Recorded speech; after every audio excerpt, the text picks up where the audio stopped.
Boa noite a todas e todas. Eu vou passar a palavra para o Raul, para que o Raul possa falar um pouquinho do Lupa. Boa noite.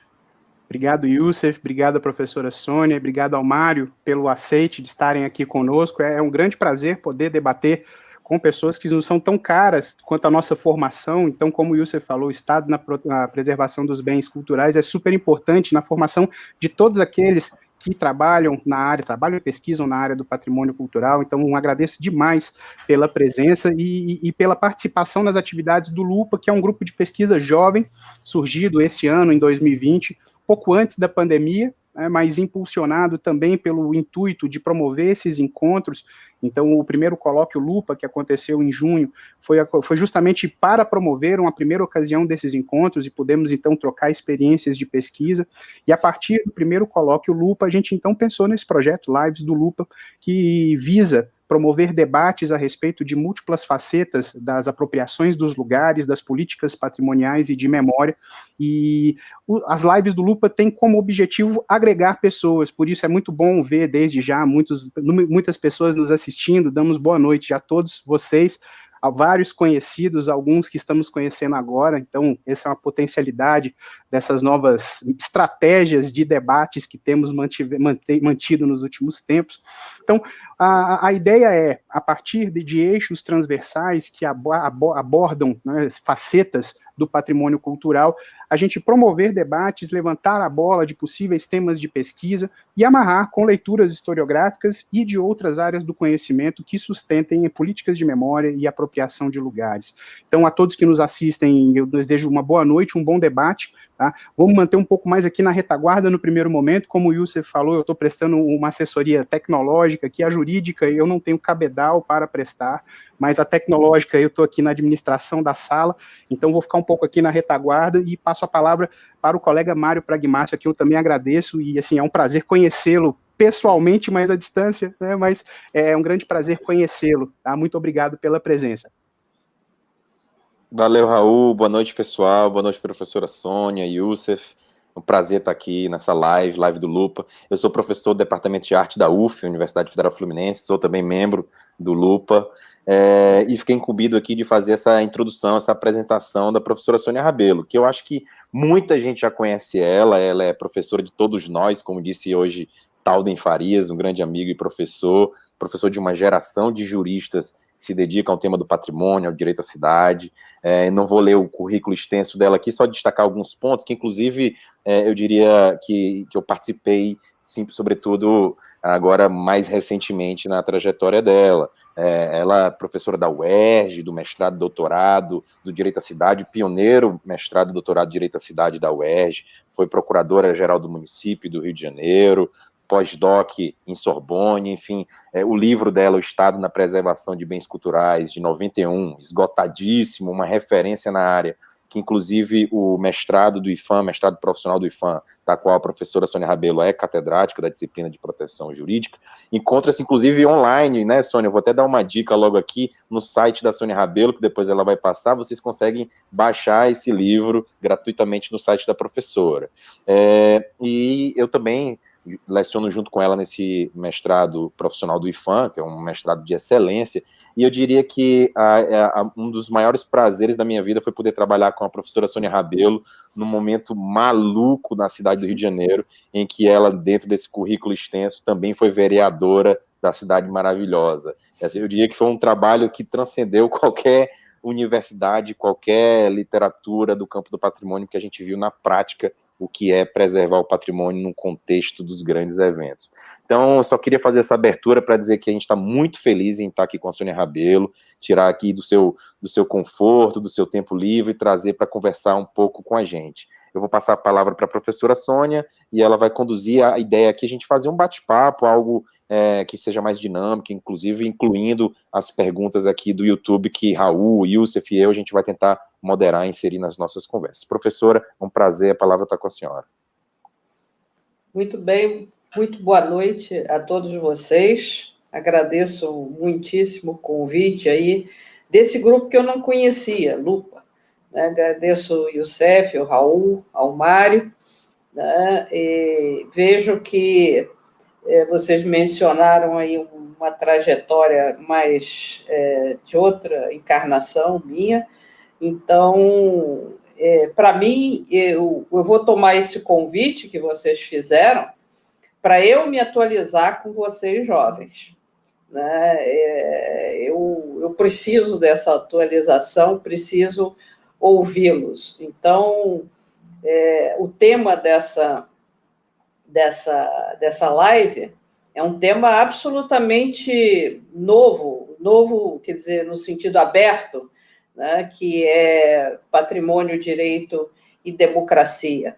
Né? Então, eu queria convidar a todos os presentes a participarem também com perguntas e opiniões sobre o que, na verdade, eu vou colocar. Né? Eu estou me propondo aqui não de fazer uma exposição diretamente, mas ser uma debatedora junto com vocês, uma troca de ideias, né? Um bate-bola, antes de começar, não sei se foi o Youssef ou o Raul que falou, né? De bate-bola, e aí imediatamente eu me lembrei, eu não assisto muito, né? Mas de vez em quando passa aquele canal de televisão que tem os comentaristas de futebol, que eu acho que todo mundo que gosta de futebol assiste, e todo mundo acha que é bem dinâmico, né? Um fala uma coisa, outro fala outra. Então, é isso que eu estou propondo aqui. E aí eu escolhi 4 temas que, na verdade, são temas antigos, mas que hoje me voltam, né, à questão da preservação do patrimônio, e que eu quero colocar aqui para vocês. Né? E mesmo para o Raul, que disse que não vai ficar no background, eu estou chamando ele para o campo para dar a sua opinião, porque não precisa... Vamos combinar que ninguém precisa aqui acertar nas respostas de nada, mas simplesmente se colocar e dar a sua opinião, dar a sua reflexão a respeito desses temas. Então, eu escolhi 4 temas, né, e que hoje em dia parece que estão bem nas perguntas, né, que hoje a gente deve se fazer em relação ao patrimônio. Primeiramente, eu gostaria de colocar uma relação, não sei, acho que foi o Raul que disse aí, uma reflexão sobre a questão da relação dos avanços, por exemplo, na área de preservação de meio ambiente e na área de preservação do patrimônio. Né? Eu acho que são 3 áreas que são, digamos assim, irmãs, que são essas áreas de direitos difusos, né? Que são as áreas que interferem, basicamente, em liberdades públicas e em propriedade, que restringem direitos em função de algum interesse público. E essas 3 áreas que estão mais digamos assim, no topo da lista, são as áreas de urbanismo, meio ambiente e de patrimônio. A minha sensação é de que, não obstante a área de patrimônio seja a mais antiga a iniciar essa história de intervenção, ela perdeu um certo protagonismo, digamos assim, no pensar coletivo. Eu não sei se isso é verdade, eu queria a opinião de vocês, e inclusive de quem está assistindo, né? Se é verdade que a questão ambiental ela tomou um protagonismo maior, e até em relação... Ela tomou tal protagonismo que muitos doutrinadores de área de direitos difusos, de área de meio ambiente, colocam o patrimônio como uma forma de preservação de meio ambiente. O que eu quero dizer de plano que eu nunca concordei com isso, né? Porque eu posso até me explicar depois, mas eu quero primeiro colocar essa questão, né, de por que, em princípio, primeiro, se essa sensação ela é verdadeira, se vocês concordam de que o meio ambiente tomou um certo protagonismo. E aí eu queria também colocar uma outra questão também. Se ele tomou esse protagonismo, se ele, do ponto de vista de doutrina jurídica, ele se tornou uma forma de proteção do meio ambiente, que eles chamam meio ambiente cultural. Mesmo assim, na jurisprudência, não se vê a aplicação de alguns princípios do meio ambiente para a preservação do patrimônio cultural, como o princípio, por exemplo, da precaução, né, do não retrocesso. Né? E, ora, se ele é meio ambiente, ele devia... porque esses princípios são doutrinários. Né? Então, se ele é meio ambiente cultural, por que nenhuma jurisprudência menciona esses princípios ambientais para tornar mais eficaz a proteção do patrimônio cultural? Ou ele não é, ou são áreas diversas. Esse é um ponto. O segundo, e dentro dessa questão, eu queria perguntar a vocês, que são parte do grupo Lupa, e vocês e os que também fazem parte, o que falta na política de meio ambiente, de patrimônio, né, para se modernizar e, digamos assim, alcançar, digamos assim, pelo menos um protagonismo igual ao que tem a política de meio ambiente? Porque eu acho que a política de meio ambiente parece que tomou, digamos assim, um protagonismo imenso, no sentido de que tomou até internacional, claro, por conta de mudanças climáticas, tal, isso e aquilo, mas, de qualquer forma, hoje em dia, ser moderno e politicamente correto, não resta dúvida que tem que preservar o meio ambiente. Mas, na mesma escala, não se fala na questão da preservação cultural. Então, o que falta na política de patrimônio cultural para alcançar essa modernidade? Né? A segunda questão, que vem logo depois dessa, né, eu queria a opinião de vocês. Eu queria perguntar ao Youssef se eu falo todas as 4 questões, só para a gente ter uma ideia, eu vou ser mais breve nas 4 questões. A segunda questão é uma questão que vira e mexe, vem sendo mencionada, que é a questão da modificação do Decreto-Lei 25. Né? Tem até um projeto de lei na Câmara dos Deputados em relação a isso. Como nós, brasileiros, temos a tendência, ao contrário agora, já que está moderno falar nos americanos, em plena eleição americana, né, os americanos eles são modernos conservando as coisas antigas, a começar da sua própria Constituição, que ele lá não mexe em jogo que está ganhando. Aqui é justo ao contrário.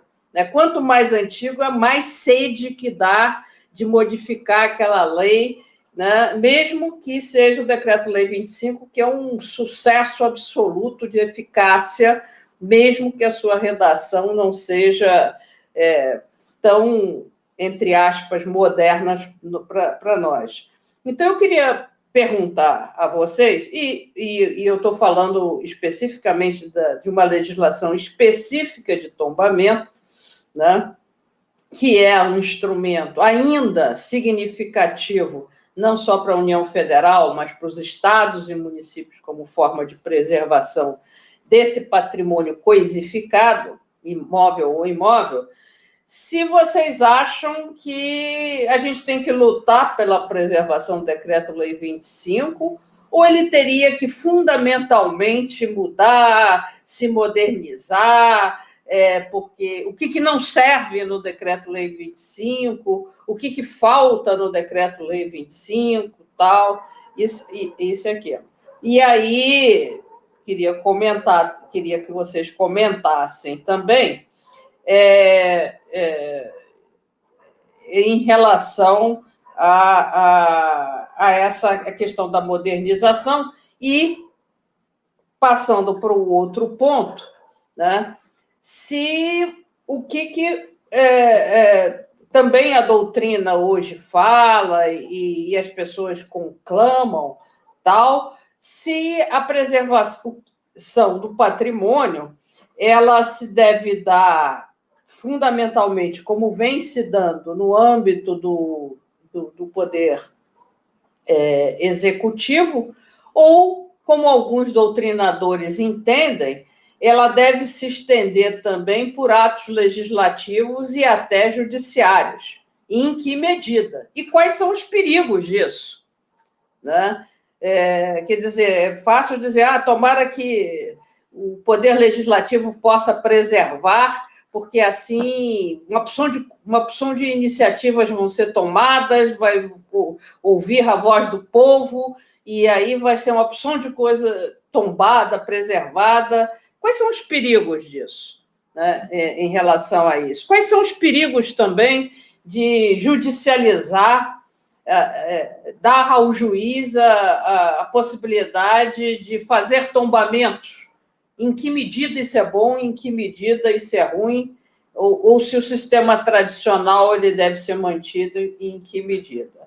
E a última questão, né, que tem a ver diretamente com a questão do tema dessa live, que é a questão da democracia.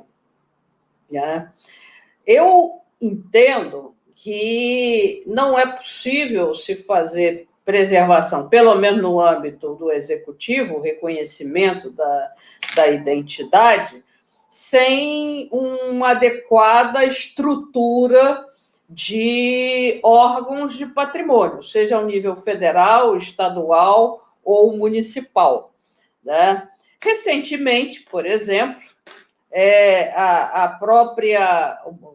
recentíssimo, né, a decisão da ministra Rosa Weber, né, em relação àquela cassação que houve, ou a revogação, melhor dizendo, que houve daquelas resoluções do CONAMA, né, que diziam respeito à preservação de áreas ao lado de barragens, queima de lixo e tal. A recente decisão da ministra Rosa Weber suspendeu a resolução do CONAMA que revogava aquelas decisões que regulamentavam. Isso, na decisão da ministra Rosa Weber, ela acentua a importância do CONAMA como órgão regulamentar dos princípios constitucionais do artigo 225 do meio ambiente e da lei também de meio ambiente. A gente tem mais de 80 anos do Decreto-Lei 25. Né? E enquanto o CONAMA e os órgãos estaduais e até municipais evoluíram para uma participação através de órgãos regulamentares, né, eu entendo que os órgãos de preservação pararam no tempo, né, no sentido de que os conselhos, cada um cada conselho faz alguma coisa. Eu pertenço, por exemplo, ao Conselho Estadual de Preservação aqui do Estado do Rio, e o Conselho tem poder de fiscalizar, de aprovar determinadas obras, né, mediante o parecer técnico do órgão, INEPAC, mas que não faz nenhuma regulamentação em abstrato dos critérios para fazer isso. Então, eu queria saber duas coisas em relação a essa questão de estrutura. O que deve ser modernizado? Qual é o limite, por exemplo, para a ocupação de cargos em comissão e da atribuição dos cargos em comissão nesses órgãos de preservação? Né? Qual é a competência que deve ser preservada na estrutura desses órgãos de preservação? E qual a competência que deve ser preservada nesses conselhos, com ou sem poder regulamentar? E, sobretudo, eu quero ouvir vocês debaterem e dizerem qual é a importância ou não dos critérios de participação popular nesses conselhos. Se tem havido o órgão de patrimônio, ele tem, por exemplo, nos órgãos de meio ambiente, tem lá obrigatoriamente a participação de órgãos da sociedade civil, órgãos profissionais, órgãos técnicos, e nesses conselhos de patrimônio.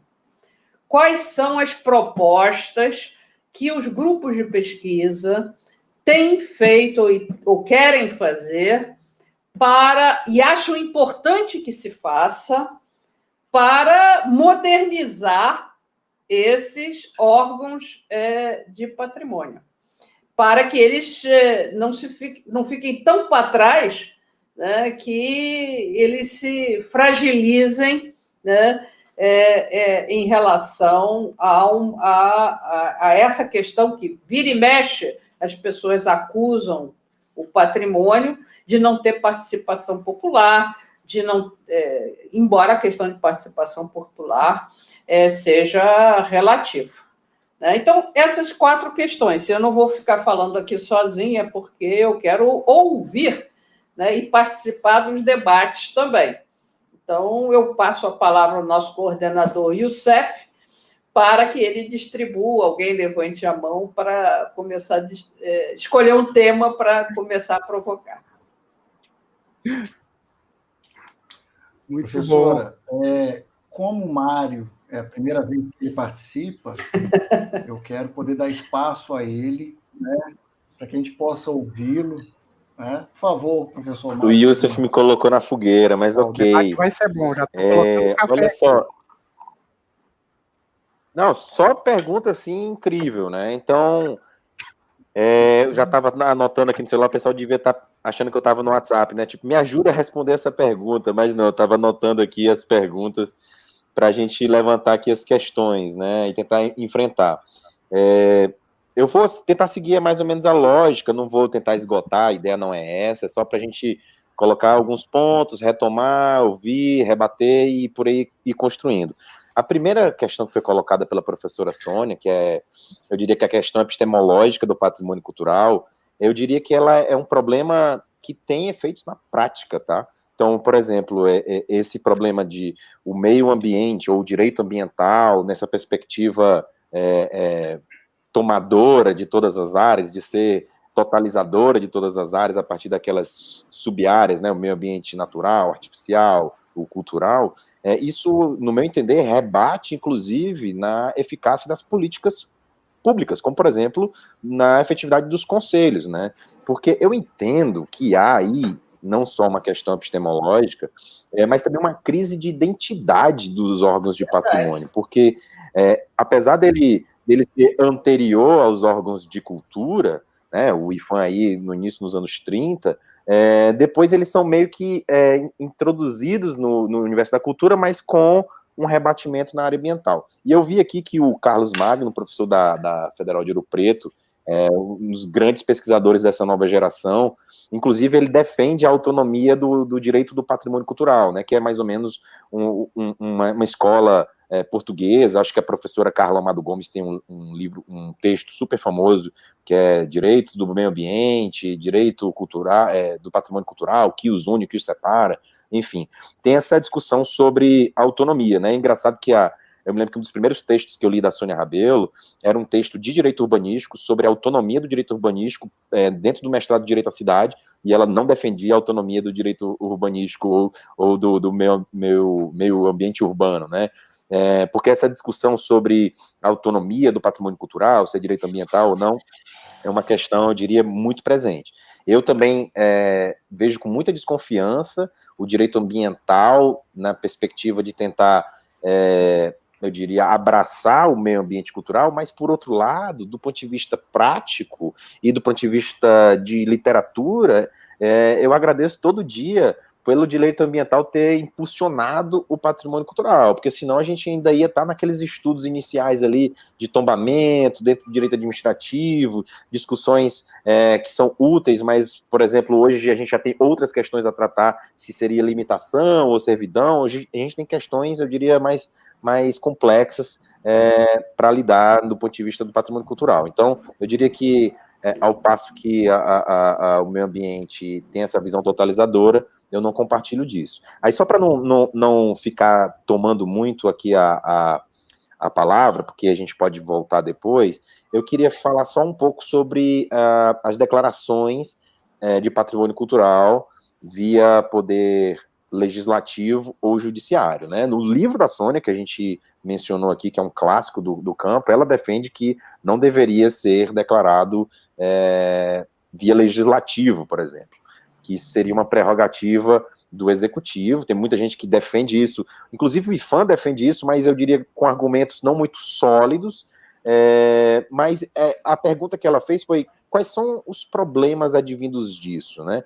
E aí eu vou citar um caso que não virou um caso propriamente, mas é uma decisão que, no meu entender, tem efeitos concretos muito perigosos, que a gente estava falando de futebol aqui, o Youssef é fã, é botafoguense, mas tem um caso aqui no Rio de Janeiro, que logo ali, no contexto dos grandes eventos, dos Jogos Olímpicos e Copa do Mundo, Pan-Americano, começou a haver uma grande interferência aqui do jeito de torcer, né, nos estádios cariocas, principalmente, né, que chamam de cultura torcedora e tudo mais.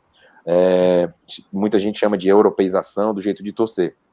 E, por conta de argumentos de saúde, a nova administração do Maracanã impediu que o Fluminense fizesse a saudação de jogar pó de arroz, né, que é um talco, não é um pó de arroz, de jogar o talco quando o seu time entra, né, que é a torcida muito plástica, mas por questões de saúde, eles alegaram que não poderiam mais fazer isso.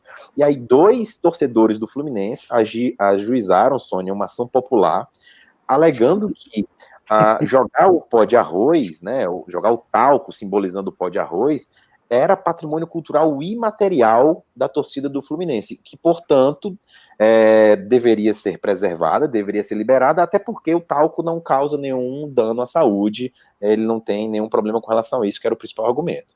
O juiz concedeu e declarou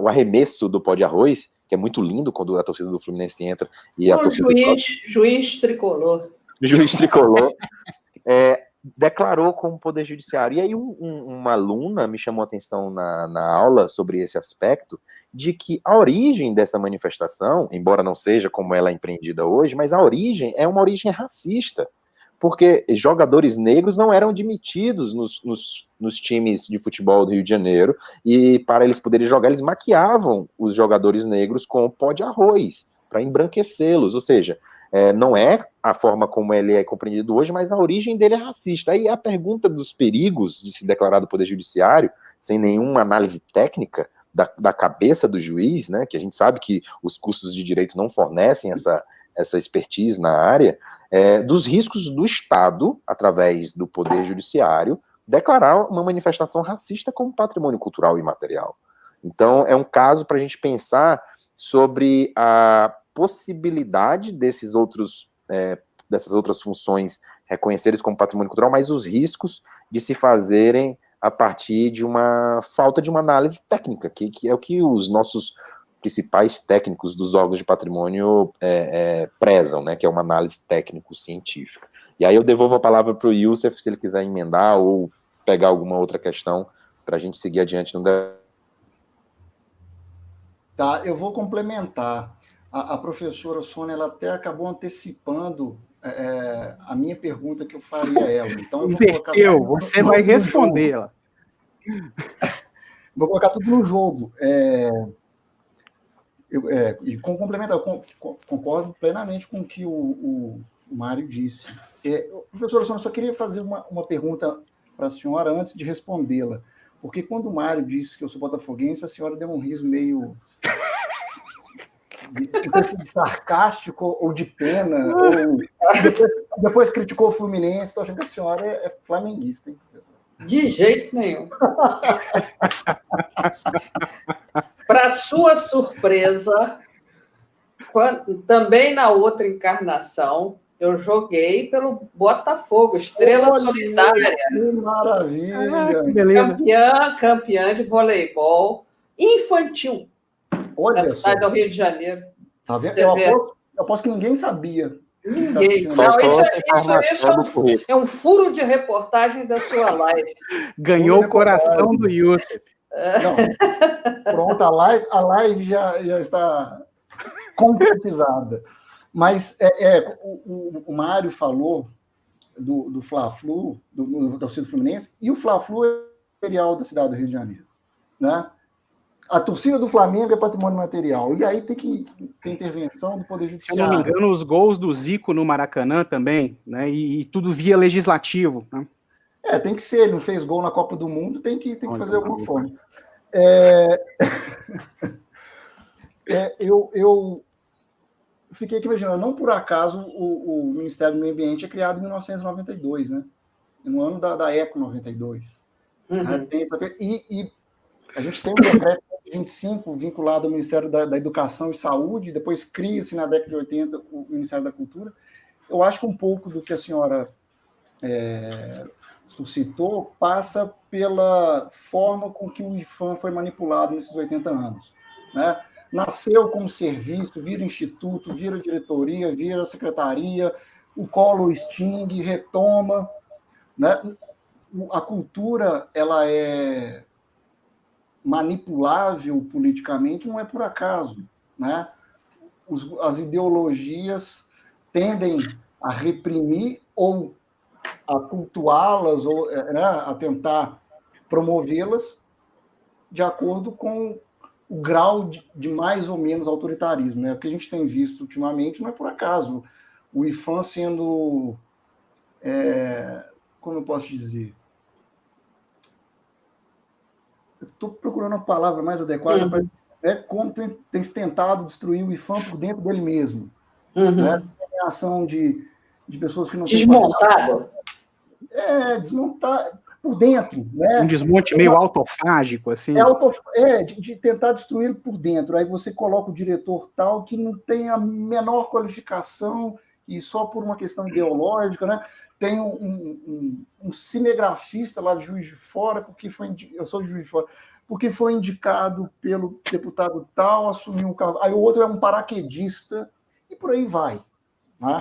E por aí vai. Aqui em Goiás, o deputado que indicou o novo superintendente, ele disse assim, foi o que nos sobrou no sorteio, indicar a superintendência do IPHAN de Goiás. Um sorteio entre eles lá de cargos, né? Quem é que vai ficar com o quê? Né? Sem mencionar que o atual presidente disse que nomearia técnicos, né? Mas essa é uma outra questão. Tem um trabalho que foi defendido no doutorado de Direito da UFMG, que é interessante, que foi publicado como livro, O Poder Legislativo no Desenho Institucional da Política de Preservação do Patrimônio Cultural no Brasil. É Mila da Costa. Ela faz um levantamento dos bens culturais em Minas Gerais que foram reconhecidos como patrimônio imaterial via legislativo. E ela pega e faz a genealogia de cada um dos processos, quem propôs o projeto de lei, qual era o contexto que ele estava inserido. E aí a gente vê, né, o que é óbvio, mas é interessante ver na prática, que como patrimônio é a expressão política da memória, não há como se falar de patrimônio sem se falar de política, né? E aí a gente fala de ausência ou não de vontade política em meio a isso tudo. Um exemplo disso é a modificação que a senhora levantou, que era uma das perguntas que eu anotei para fazer, porque o deputado Fábio Schiochetti, ou Schiochetti, não sei como é que se pronuncia, de Santa Catarina, esse estado tem se mostrado tão democrático ultimamente,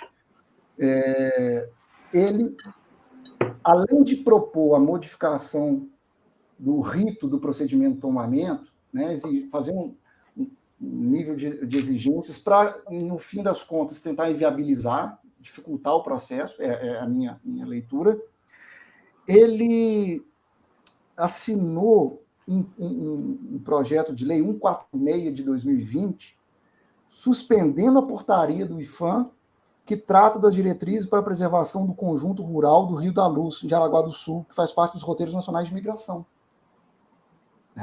Ele está jogando para a plateia dele, né? Então, assim, além dele propor a modificação do Decreto-Lei 25, e permitam-me ler só aqui um trecho da justificativa dele. Abro aspas. Muitas vezes não há justificativa para o tombamento. A emissão no decreto sobre a forma de realização da notificação, propondo para isso audiências públicas para debater cada uma das propostas do tombamento. Aí a gente entra na questão, não, mas não há participação popular? Onde é que está o erro? O IPHAN não possibilita? E os inventários? Até que ponto os inventários são ou não uma forma de incluir, de permitir essa participação popular? Né? E um erro que eu acho, que inaugura um pouco dessa iniciativa de tombamento e hoje em dia de registro legislativo é a própria Constituição, ao determinar que estão tombados os sítios remanescentes de quilombos. Né? Basta a gente consultar as pessoas que estão no INCRA e na Fundação Palmares, não nessa gestão, de qual é a dificuldade disso tudo. Não é? Porque o levantamento, o estudo antropológico que seria feito para se determinar se deve ser ou não ser tombado, vai mudar para o processo de emissão de titulação de propriedade. Né? Houve, durante um tempo, no governo Temer, por exemplo, de destituição de função de um desses órgãos e atribuição para outro. Tudo na intenção de postergar, de dificultar a emissão de título de propriedade para os quilombos. Só uma complementação aqui, Youssef, que eu acho importante, um comentário da colega Cláudia Baeta Leal, que é um comentário legal da Cláudia Baeta Leal. Eu vou até projetar aqui na tela, falando que sobre o Decreto-Lei 2537, né, que o mesmo autor do projeto de lei, né, que busca alterar o Decreto-Lei 25, passou essa semana o projeto de lei 146/2020, que suspendeu portaria de tombamento do IPHAN. Né? Então, eu coloco esse comentário aqui da Cláudia até para trazer que muitas vezes essas tentativas de alteração do Decreto-Lei 25 e de outras normativas, no contexto que vivemos hoje em dia, né, traz também esse fantasma do desmantelamento das políticas públicas de preservação do patrimônio. Então, é uma reflexão muito interessante e importante de ser feita, porque ao mesmo tempo que o instrumento precisa de elementos que o modernizem, por assim dizer, né, é complicado, às vezes, essa retórica da modernização sustentar projetos de mudança do decreto que nós entendemos que tem objetivos pragmáticos de grupos sociais específicos no presente. Né? Então, por isso mesmo a discussão é super importante. Né? E aí eu trago aqui o comentário da Cláudia Baeta. Tá? Devolvo para você, Youssef. Repetindo, Fábio Schiochetti, do PSL. E aí, para eu concluir e passar para o Raul, com dois exemplos que vão ilustrar o que a professora Sônia disse, né, dessa formação dos conselhos, de até que ponto é popular ou não né, e de iniciativa do Legislativo. Aqui em Goiânia, aqui em Goiás, né, eu moro em Goiânia, uma deputada propôs, por projeto de lei, e foi aprovado, o registro dos pit dogs. O que são os pit dogs? Você sabe, Mário? Rapaz, pit dogs deve ser aqueles caras que malham muito e vão... Não, pit dog são aquelas lanchonetezinhas de rua. Vende cachorro-quente, na madrugada, a turma voltando para casa, para como cachorro-quente, como... E em Goiânia... Pit de Pará. O pit stop, pit dog. Mistura de pit stop com hot dog. Hot dog. E ela, por legislativo, via projeto de lei, e com o apoio, obviamente, do sindicato dos donos de pit dog, claro, ela conseguiu aprovar essa lei no meio do ano. Não, é de quê? De tombamento ou de preservação? Registro. Mas aí vai fazer o registro, por exemplo, se é o pit dog com purê de batata, vai fazer esse tipo de registro? Não, quando é projeto de lei, ignora-se todo trabalho histórico, antropológico, arquitetônico, quando é tombamento, etc. E não por acaso ela é candidata a prefeita de Goiânia. Um projeto de lei meses antes de...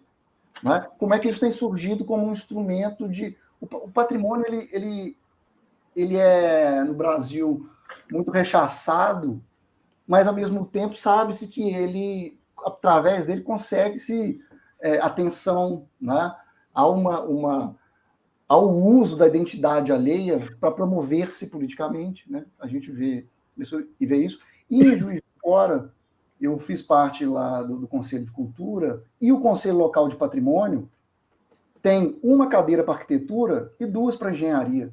Por quê? Não é? Que representatividade é essa? Que proporcionalidade é essa? Tem o Clube de Engenharia e o Conselho, e enquanto só tem o Instituto dos Arquitetos do Brasil. Por quê? Porque geralmente os arquitetos são a favor do tombamento e os engenheiros ligados à especulação imobiliária não são. Raul, pega a batata quente. Não, eu posso. Claro.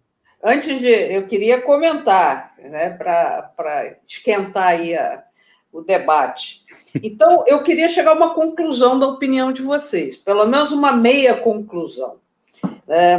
Aparentemente, Youssef falou que há uma politização, falou que, em princípio, era bom, mas na medida em que um deputado, um parlamentar, usa o patrimônio para fazer qualquer tipo de proteção via registro, a minha pergunta é se não se estaria vulgarizando num sentido ruim, não no sentido bom, né? Na medida em que o pit dog vira registro, né? E o registro feito pelos órgãos de patrimônio também é registro, a pergunta é, então tudo pode ser registro, né? E aí, tudo sendo registro, nada é registro, porque o registro feito pelos órgãos de patrimônio vão ter tanto valor quanto o pit dog. E o pit dog pode não ter valor nenhum, porque ele era uma mera manifestação de captação de votos, que isso é verdade, de captação de votos de um naco do eleitorado. Isso é o que os políticos fazem.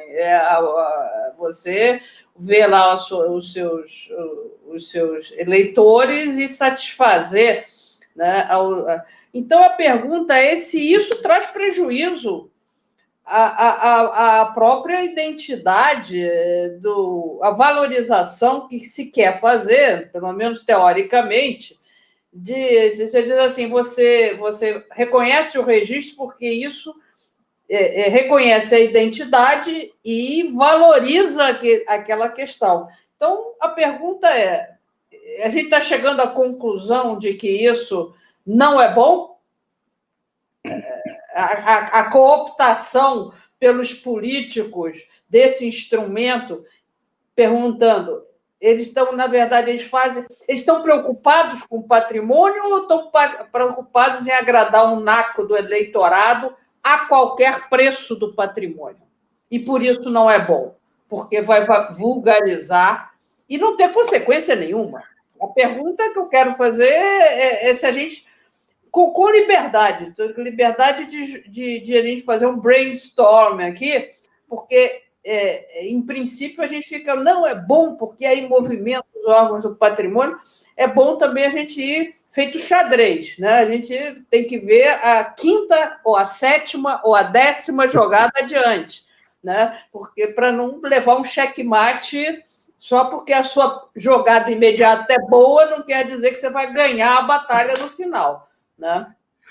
Eu tenho aqui, até pegando então esse gancho, o que acontece? Eu, além de pesquisar, ser um pesquisador da área do patrimônio cultural, das políticas de preservação do patrimônio cultural no Brasil, eu trabalho muito nos municípios mineiros, assessorando prefeituras e assessorando conselhos municipais de patrimônio, instruindo os processos de inventário, tombamento e registro. Então, eu acho que eu consigo contribuir aqui justamente com essas jogadas à frente do tabuleiro de xadrez. Eu trago aqui o exemplo do dogão, do pit dog, que o Youssef trouxe para o debate aqui. Eu fico imaginando assim, aprovado esse registro do pit dog como patrimônio imaterial do município de Goiânia, por assim dizer, isso gera uma série de obrigações para a Secretaria Municipal de Cultura ou para a Divisão de Patrimônio, de, como medidas de salvaguarda, investir nesse bem cultural que é legitimado pela chancela como patrimônio cultural. Aí aqui cabe uma pergunta, essa vulgarização acrítica do instrumento do registro, mas também de outros instrumentos, como inventários e tombamentos, não leva a também que se privilegie ou que se, como é que eu poderia dizer, que se satisfaça interesses privados em detrimento de um instrumento que foi criado para promover direitos públicos. Então, essa é uma inquietação que me vem à mente, porque justamente quando esses bens, na escala do município, eles são identificados e são preservados, isso vai trazer uma série de obrigações de investimento, como medidas de salvaguarda propostas no próprio processo de instrução do registro. Olhando aqui do lugar de onde eu falo aqui de Minas Gerais, a política do ICMS Patrimônio Cultural fez com que esses processos se descentralizassem e uma grande parte dos municípios mineiros tem os seus tombamentos e os seus registros. Então, uma disseminação dessa prática de preservação via legislativo, além de esvaziar a possibilidade de estudos técnicos, que já é bastante complicada na estrutura governamental de muitos dos municípios, isso pode trazer também uma desvirtuação do próprio programa de descentralização do patrimônio cultural aqui em Minas e em outros lugares do país. Então, eu acho que esse é um perigo quando nós olhamos essa adoção de medidas legislativas e judiciárias para patrimonialização. Eu acho que num segundo ponto, num segundo nível, por assim dizer, isso também é complicado para um campo que durante décadas e décadas se movimentou, seja no campo intelectual, no campo burocrático, para se consolidar, e que diante de um cenário que a professora Sônia bem coloca aqui, de emergência da pauta do meio ambiente, muitas vezes suplantando as pautas do patrimônio, essa ingerência do legislativo e do judiciário nas instituições de patrimônio pode contribuir para invisibilizar ainda mais os agentes que existem. Porque eu acredito sim, e eu concordo que a pauta do meio ambiente, muito importante, ela ganha esse primeiro plano, até porque os grandes desastres recentes aqui no Brasil são desastres ambientais, como, por exemplo, os rompimentos de barragens, especialmente aqui em Minas, falando aqui do lugar onde eu estou, em Minas Gerais. Então, acho que essa emergência da pauta ambiental vem por causa da gravidade dos desastres que têm acontecido, ainda que a gente possa projetar isso para antes, com a Eco 92 e tudo mais, mas o protagonismo recente fica muito claro que está associado aos desastres naturais, mas no que diz respeito à área do patrimônio, eu acredito que se as instituições não forem fortalecidas, se novos concursos não forem feitos, porque aí eu já trago aqui um aporte do ponto 4 que você colocou, professora, da questão da estrutura dos órgãos, dos conselhos, das secretarias municipais de patrimônio, eu como trabalho muito no município, assim, aqui em Minas Gerais é uma realidade a Secretaria de Educação, Cultura, Esporte, Lazer, sabe, são 5 ou 6 pastas agrupadas em uma pasta, e aí nesse sentido, quando a secretaria ou a divisão de patrimônio está junto da Secretaria de Educação, a pauta da educação, ela ganha um protagonismo, porque tem uma série de tarefas, o ônibus escolar, a merenda escolar, o livro didático, o acompanhamento diário, semanal dos diários, a pauta do patrimônio fica em segundo plano, pela magnitude das tarefas das outras áreas que são unidas. Então, esse é um primeiro ponto que eu acho super importante. No nível do município, onde a grande parte da política patrimonial acontece, essa divisão organizacional, ela não ajuda o patrimônio, ainda que haja muitos bons exemplos de conselhos municipais e de divisões municipais de patrimônio, geralmente, como as pastas são todas juntas, a capacidade de ação fica bastante limitada. Segundo, a composição dos conselhos, que eu acho que é um excelente ponto levantado, porque em alguns casos, e aí pela minha experiência aqui em Minas Gerais, é possível perceber conselhos municipais de grande qualidade, que envolvem tanto a maior permeabilidade de agentes da sociedade civil, inclusive detentores de bens culturais imateriais, e que tem, por exemplo, também pessoas que ocuparam cargos, ou que advogaram, ou que ocuparam cargos no judiciário, e que têm a causa do patrimônio como algo que defendem e compõem conselhos, mas isso não pode ser estendido ou generalizado. Então, há uma inconstância, por assim dizer, nos conselhos municipais, alguns de atuação mais qualificada e outros que precisam mais, inclusive, das consultorias, que aqui em Minas Gerais esse cenário é bastante claro. E aí os historiadores, historiadoras, arquitetos, arquitetas, antropólogos e antropólogas que prestam essas consultorias adotam esse papel de assessoria aos conselhos. Então, eu acho que o que isso traz para a discussão? A precarização das formas de trabalho ligadas às funções técnicas, mas também às formas de representação nos órgãos oficiais de patrimônio, né? E essa precarização, a meu ver, contribui também para certa invisibilidade do campo, porque muitas vezes as pessoas não sabem o que nós fazemos. Isso é uma coisa muito interessante, assim, que eu escuto às vezes algumas pessoas falando assim, agora eu entendi o que você faz. E aí, por não haver essa disseminação maior do que o que os historiadores, arquitetos, antropólogos, o que os profissionais do patrimônio fazem, muitas vezes a sociedade civil conhece muito pouco, e isso contribui também para a invisibilidade da nossa área, né? Queria deixar essas provocações para o nosso debate. E olha só pegando o gancho aqui, Sônia, ele falou da realidade dos conselhos municipais.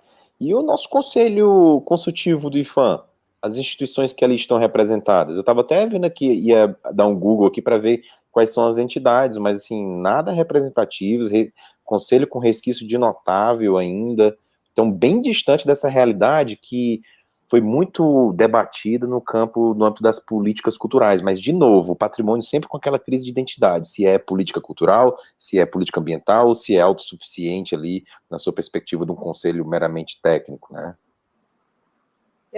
Na verdade, nós temos aí debatido muito sobre política cultural, né? A minha proposta também para o grupo Lupa pegar alguns pontos desses e fazer disso uma luta política. Por exemplo, uma reflexão exatamente, não só sobre a composição do Conselho Consultivo do IPHAN, que, aliás, ninguém nem mais sabe quais são os nomes que estão lá, né? Até porque é importante saber os nomes, porque sobre eles se faz... deveria a sociedade civil cobrar e fazer uma pressão, mas, sobretudo, e aí eu deixo uma questão, até em função do que a Cláudia Baeta colocou aí, que eu não sei exatamente, foi uma surpresa ver essa proposta de projeto legislativo em relação a uma portaria do IPHAN, né? Eu chamo a atenção para o fato que as portarias do IPHAN, ao contrário do que acontece no CONAMA, elas são aprovadas exclusivamente pela diretoria do IPHAN, ou pela presidência do IPHAN, mediante processo administrativo. E eu não estou dizendo aqui que isto não seja válido. Eu acho que são válidas, sim, mas que tem muito menos força do que uma resolução do CONAMA, com certeza, porque o que eu trouxe no começo era exatamente isso, né? O que houve em relação à decisão recente e muito, digamos assim, de grande importância da ministra Rosa Weber, ela dizendo nessa liminar, que foi de grande repercussão no Brasil, saiu nos jornais, que o CONAMA tinha revogado as tais 3 resoluções de proteção. A ministra Rosa Weber disse em todas as letras agora, semana passada, que não. O CONAMA não pode revogar porque a portaria, no caso, as resoluções do Conselho, são a materialização da política de patrimônio.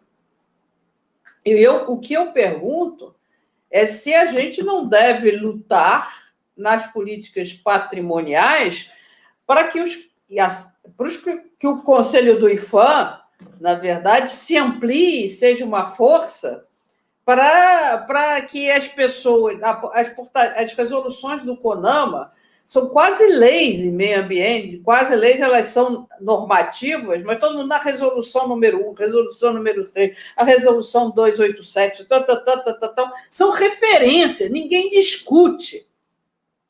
Enquanto isso, ninguém nem sabe sobre as portarias do IPHAN, não porque elas não possam existir. Eu acho que eu mesmo participei das primeiras portarias, defendo as coisas, mas o que eu defendo, já escrevi, é que o próprio, mesmo que não esteja uma competência explícita, a próprio órgão do IPHAN deveria submeter, mesmo que facultativamente, essas portarias ao Conselho. Ele não é obrigado, mas deveria submeter para dizer que o Conselho ratifica essas portarias para dar mais força.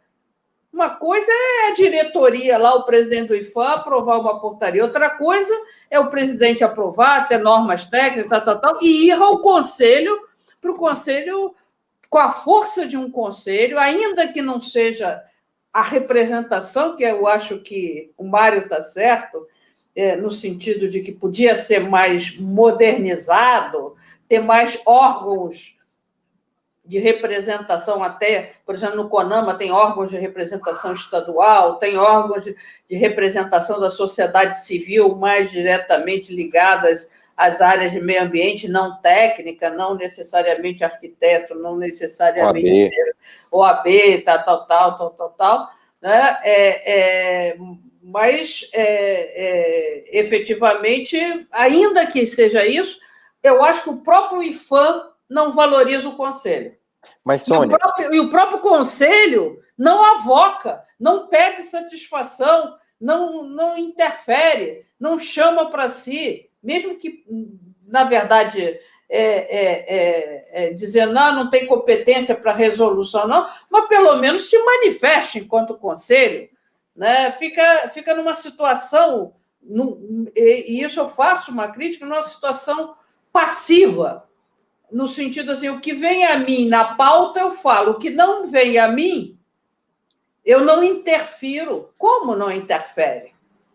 Tem que dizer, tem que representar a sociedade civil, né? Chamando até o IPHAN às falas, né? Sendo um representante da sociedade civil, né? Junto ao IPHAN, né? E não submetido ao IPHAN.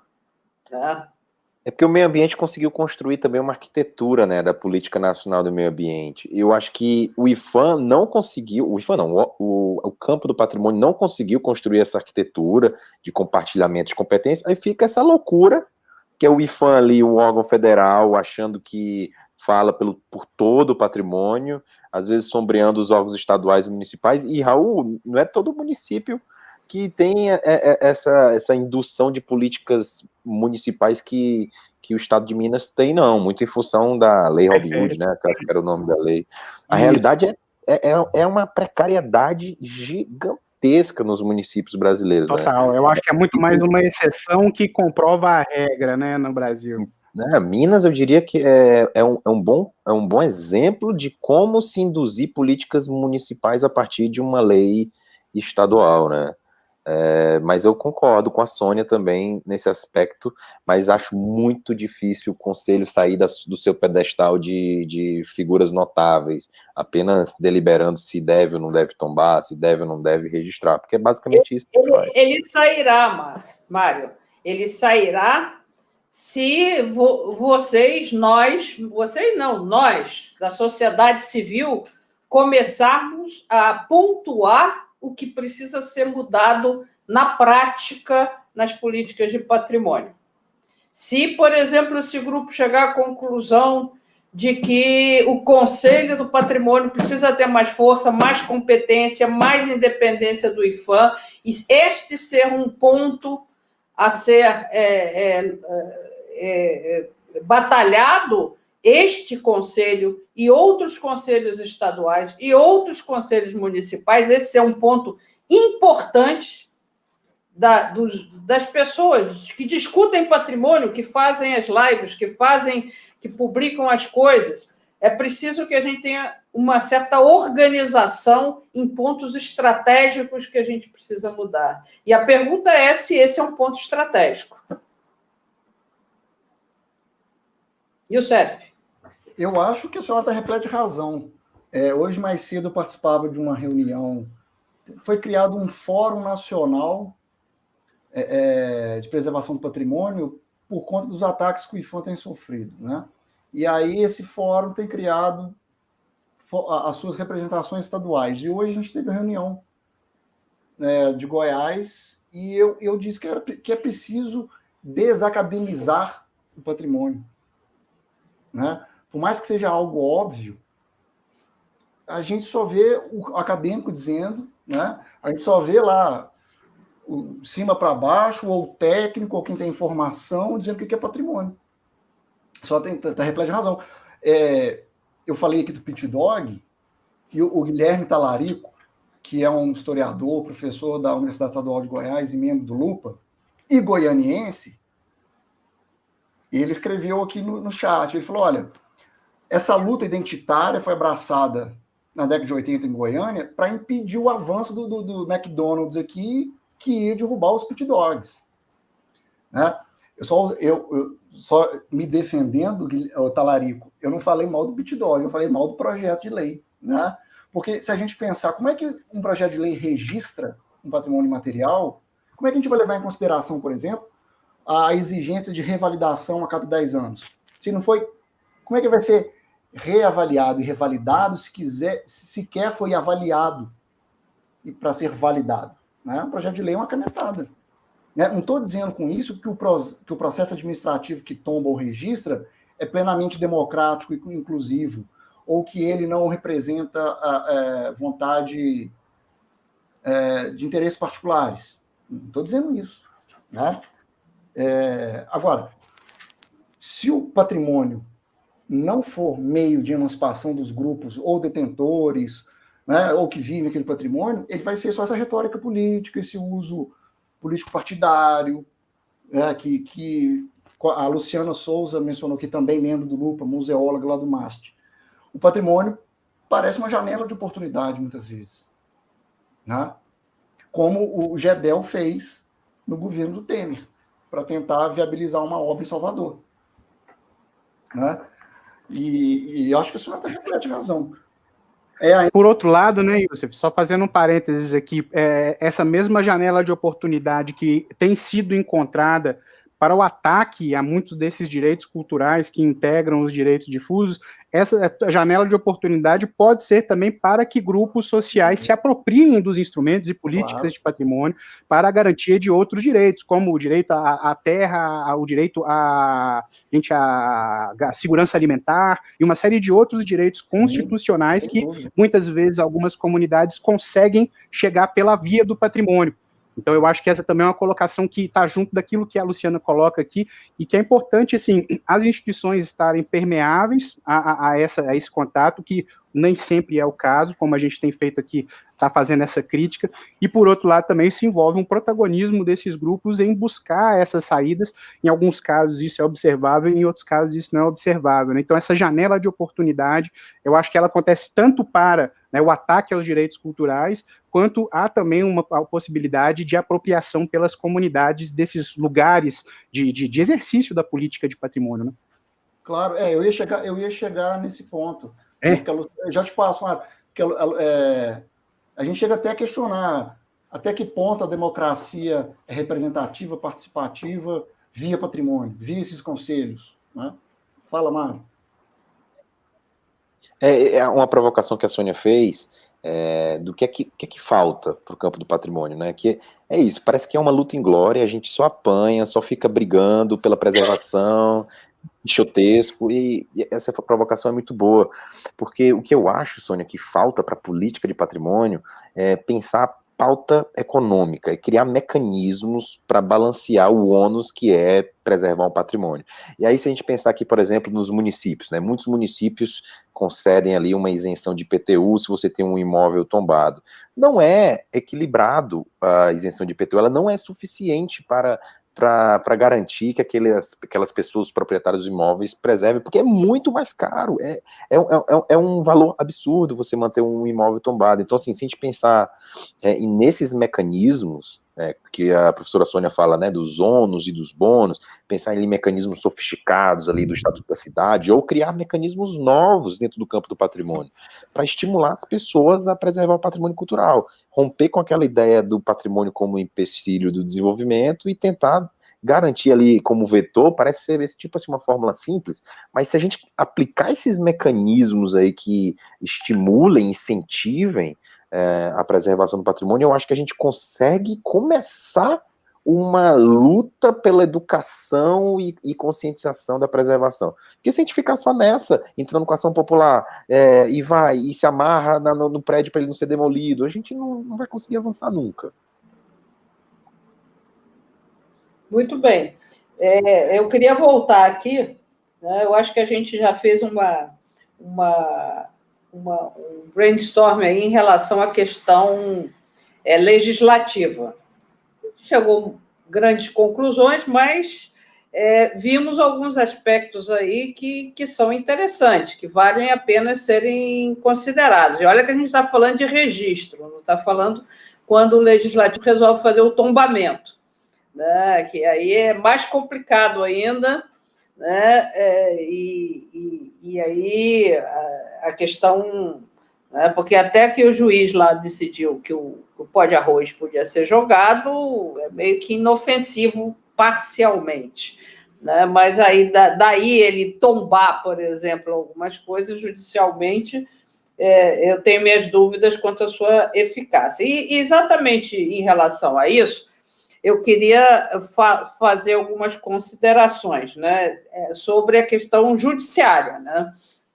E queria perguntar a vocês, né, recentemente teve aqui no estado do Rio de Janeiro, até o Conselho de Tombamento festejando, de certa forma, que algumas pessoas do Conselho festejando de que recentemente o juiz teria, juiz federal, não sei, teria entendido sobre um tombamento que estava parado no IPHAN há 10 anos, tá? Um estudo de tombamento, e que o juiz, então, resolveu dizer que, após uma perícia judicial, né, de que o bem deveria ser tombado, né, e, portanto, decretou a preservação judicial do bem, né?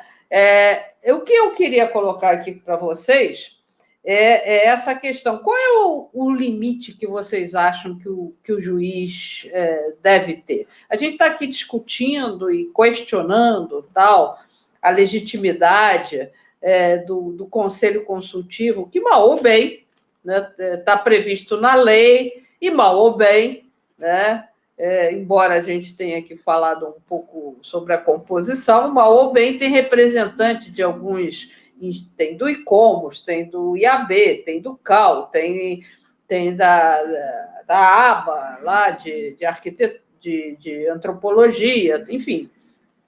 E tem pessoas supostamente de notório saber, pelo menos algumas são efetivamente de notório saber na área, e o juiz? Só pelo fato dele ser investido, né, de um conhecimento jurídico sobre isso, ele teria, digamos assim, do ponto de vista da democracia, né, ele teria a legitimidade de fazer esse, entre aspas, tombamento? Qual é o limite dele? Até porque, né, eu quero colocar aqui com vocês que a perícia do juiz ela é feita por um perito do juiz escolhido por ele, né? Que não é o órgão de patrimônio. Não, a perícia judicial é o perito do juiz. E isso não tem controle algum de qualidade, né? Às vezes e a gente sabe disso, do amigo, do amigo, do amigo, do parente, porque as perícias judiciais são caríssimas, né? Então, existe até uma certa, digamos assim, combinação dos peritos. Não tem cadastro de peritos judiciais, né, no sentido de que você faz um concurso para estar à disposição do perito do juiz por meio de concurso. O perito é da confiança do juiz, né? Então, até que ponto a gente pode confiar, no sentido não de desconfiança do perito do juiz, mas no sentido institucional, mas no sentido de legitimidade, de que essa perícia judicial, por um perito da confiança do juiz, na confiança no sentido de que é o juiz que escolhe o perito da sua confiança, mesmo que ele não tenha as qualificações técnicas necessariamente. Então, de certa forma, isso não é uma certa desvaziamento, como disse o Raul, né, do órgão de patrimônio. Qual seria esse limite do judiciário? Porque, já vou adiantar, que eu defendo que não só o judiciário como o legislativo, ele atua na margem, ou seja, ele pode detectar quando o IPHAN deveria fazer e não faz, e mandar o IPHAN fazer, ou mandar o órgão estadual fazer, mas não se substituir ao órgão estadual, ou dizer, houve abuso por não fazer. Então, pune a autoridade que não fez. Pergunto se vocês concordariam ou concordam com o que muitos defendem hoje em dia, de que o judiciário pode fazer. Quero ouvir vocês, porque, apesar de eu ter defendido isso nos anos 90, apesar de ler algumas pessoas que defendem, até hoje eu não me convenci. Eu queria saber de vocês. Eu acredito, sim, que há uma ingerência quando isso acontece, que há uma ingerência do judiciário em atribuições técnicas do Poder Executivo, que envolve, inclusive, uma ingerência dentro de processos administrativos que são regulamentados. Então, eu concordo com você, professora, quando você fala que é dever do judiciário e do legislativo identificar essas situações e provocar o executivo para cumprir com suas funções constitucionais. Aí sim eu acho que tanto o legislativo quanto o judiciário estão fazendo uma ação qualificada, né, e propositiva e de cobrança constitucional com relação a outros poderes, para que eles se mexam diante, inclusive, de demandas que são colocadas, que podem ser colocadas pela sociedade em ações civis públicas.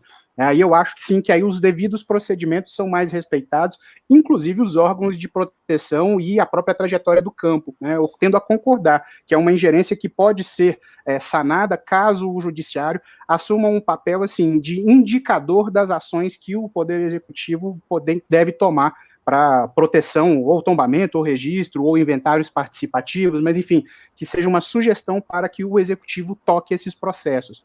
Não sei o que os colegas acham.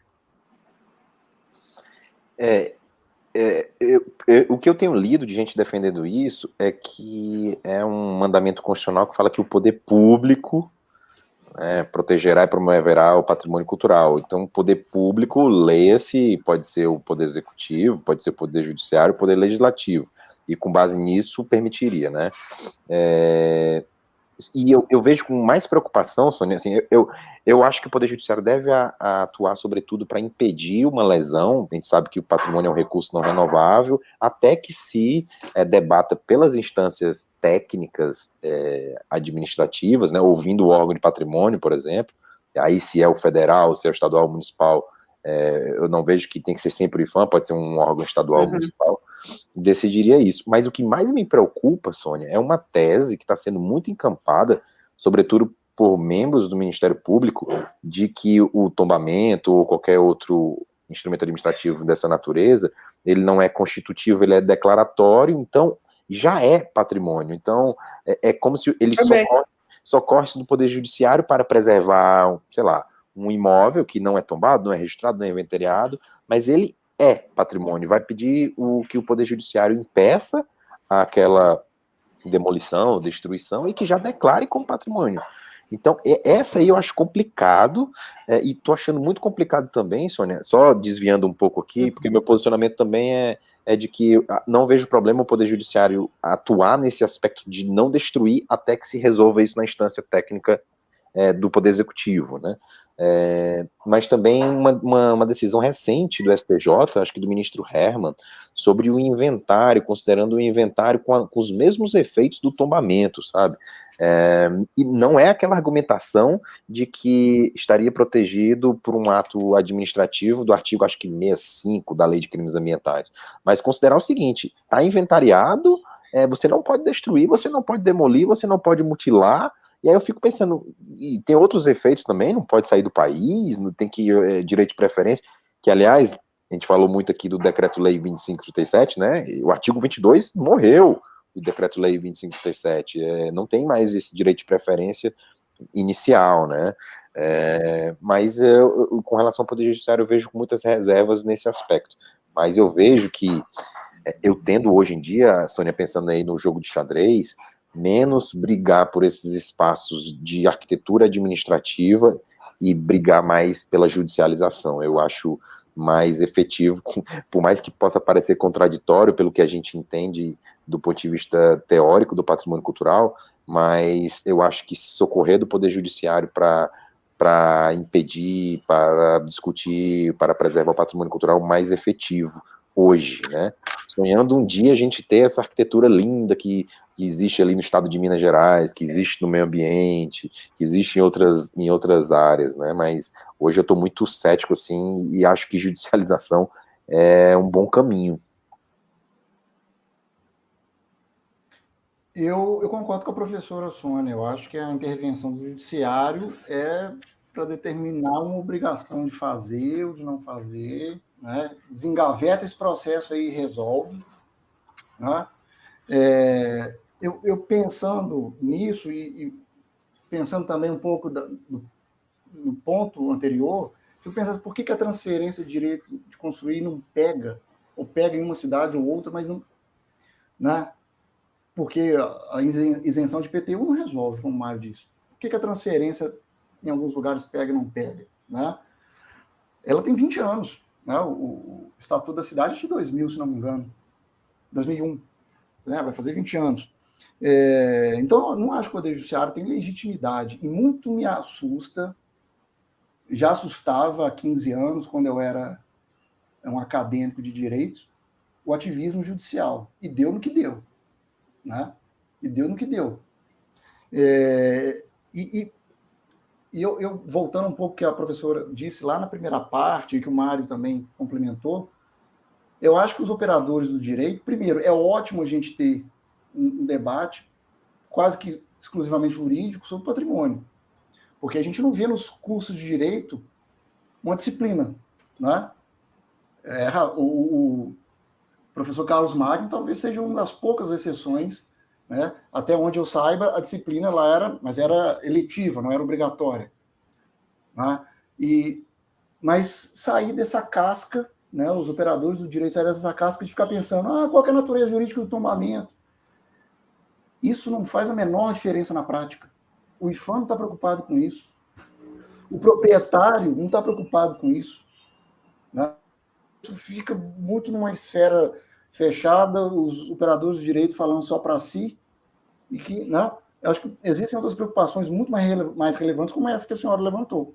Até que ponto o judiciário pode, até que ponto o poder legislativo pode, ou o que nós podemos fazer, né, para que o Conselho Consultivo do IFAM deixe de ser passivo, deixe de ser um grupo de notáveis, né? Eu comecei a fazer uma pesquisa e me surpreendi que o Afonso Arinos, ele participou no Conselho Consultivo do IFAM de 1938 a 1988.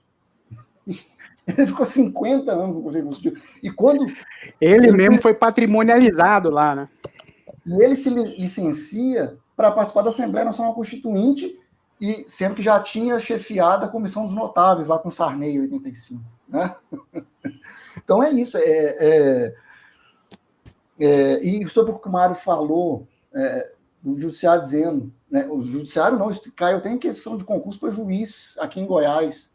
Qual é a natureza da decisão judicial que tomba uma edificação? É declaratória ou constitutiva? E a resposta é declaratória, e isso é um absurdo. Não é? Eu acho isso um absurdo. Cadê a participação popular? Cadê o Aloysio Magalhães, que em 79 dizia, olha, é a comunidade que diz o que é patrimônio. Não é? Não é o Estado só. O Estado formaliza, o Estado é o agente político que viabiliza isso. Né? E um outro absurdo que talvez tenha começado em Minas Gerais, que é dizer que o inventário ele possui efeitos jurídicos tais quais do tombamento provisório. Eu publiquei um artigo na CPC da USP em 2012, se não me engano, questionando isso. E um dos argumentos, isso, quem começou lá foi o Ministério Público, que teve uma atuação ótima sobre a preservação do patrimônio em Minas Gerais durante muitos anos. Se não fosse o Ministério Público lá, muita coisa já tinha ido para o ralo. Só que o MP abençoou-se com a competência de determinar quais são os efeitos jurídicos do inventário. E aí os órgãos municipais e estadual compraram a ideia do MP e agora o STJ, né, de dizer que o inventário ele tem um efeito de restrição da propriedade. E a justificativa lá atrás que o MP usou foi usando os inventários franceses. Só que ele se confunde, na melhor das hipóteses, entre o inventário de conhecimento com o inventário de proteção. A gente não tem esses dois instrumentos, a gente tem um, que é o de conhecimento. O nosso não é de proteção. Né? E também esse cuidado, quer dizer, a proteção de patrimônio, assim como de meio ambiente, são instrumentos muito fortes e muito restritivos, né, que podem ser muito restritivos às liberdades, de modo geral. E todas as questões de liberdades, elas têm que ser tomadas com cometimento, com cuidados. Né? E eu acho que um dos cuidados, eu queria voltar aqui até para a gente... Há algumas questões básicas que foram faladas aqui em relação ao direito administrativo e à teoria do direito e ao direito constitucional.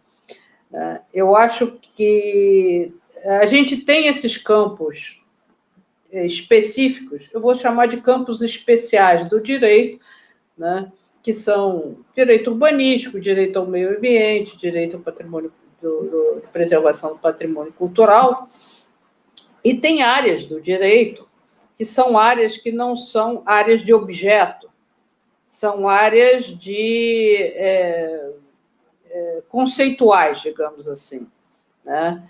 Em que são o administrativo, que é o constitucional, e que, evidentemente, essas competências, porque elas têm metodologicamente pressupostos diversos, né? Quer dizer, o que é o direito urbanístico? O que está no âmbito urbano. O que é o direito agrário? É o que está na área agrária. Ora, o direito civil pode estar na área urbana ou agrária. Então, você dizer, quando você fala que a União legisla sobre direito civil e a competência urbanística que está no 24, e aí não é exclusiva da União, é da União dos Estados e Municípios, você tem um problema do ponto de vista lógico de distribuição de competências, porque a lógica da distribuição de competência, ora é pelo objeto, ora é pelo conceito. Então, você vai ter tangências em que você tem assuntos civis que estão na cidade. E aí você vai ter que decidir, por exemplo, habitação. Habitação é um assunto urbanístico. Mas aí você pergunta assim, um município pode falar sobre locação? Os civilistas vão arrancar os pelos da cabeça para dizer assim, não pode, porque isso diz respeito ao direito civil, ou o contrato de locação. Eu diria assim, o contrato de locação numa área em que tem carência habitacional, né, ele pode ser visto como direito urbanístico de moradia, acesso ao direito, que, aliás, eu não estou falando um absurdo, porque a jurisprudência americana ela reconhece, por exemplo, a alocação obrigatória em determinados municípios, que podem obrigar, né, o juiz obriga a dar a alocação obrigatória quando há carência habitacional, né? Então, o que eu estou dizendo aqui é que essas competências de patrimônio têm a ver também com bases do direito administrativo, com bases de teoria do direito, com bases do direito constitucional, que elas dão um instrumental para essas áreas específicas do direito. O que eu quero dizer aqui é que, por exemplo, a construção lógica dos princípios do direito, eles são instrumentais para você não ser pego na sua lógica do sistema jurídico, né? Quando você constrói um software no computador, não interessa se o programa é Apple, se é Linux ou se é da Microsoft. Interessa que você escolha um deles e dentro dele você tem uma lógica de conceitos que você ponha na operação desse sistema. Então, um dos princípios do nosso sistema, aliás, dois que eu vou falar aqui, um é da separação de poderes. E a separação de poderes não é separação de poderes, assim, eu sou investidor, é separação de atos relativos àquele poder. Então, o ato legislativo não pode ser um ato executivo. E a característica do ato executivo é ele ter uma concretude e uma individualização, né? E a lei, ela tem que ter característica de generalidade e abstração. Isso em tese. Senão você não separa os poderes. Você não consegue separar os poderes se você não consegue separar a característica do ato daquele poder, né? E, da mesma forma, o ato do judiciário, né? Que é um ato judicante a partir de um conflito nascido. Então, o que eu quero dizer com isso? Quando a gente fala, eu volto à minha defesa, do ato legislativo, e está dizendo que o ato legislativo, que é um ato político, e por isso ele não tem que ter motivação como um ato administrativo, né? O que é um ato político? Eu, como vereadora, eu vou dizer, você quer fazer o registro do Mate Leão no Rio de Janeiro? Aí eu estou distraída, sentada na minha cadeira lá na bancada, tal, um colega assim, vota aí, Sônia, vota aí. Aí eu falei, vota em quê? No Mate Leão. Então tá, pumba, aperta. Alguém vai dizer para ele, você não motivou, você não precisa motivar, eu fui eleita para dizer, eu acho que eu gosto disso, e apertar lá. Independente de ter nenhuma motivação. Só na motivação de que o colega me pediu. E como eu vou pedir para ele votar na minha lei depois, eu vou apertar positivamente. É um ato político.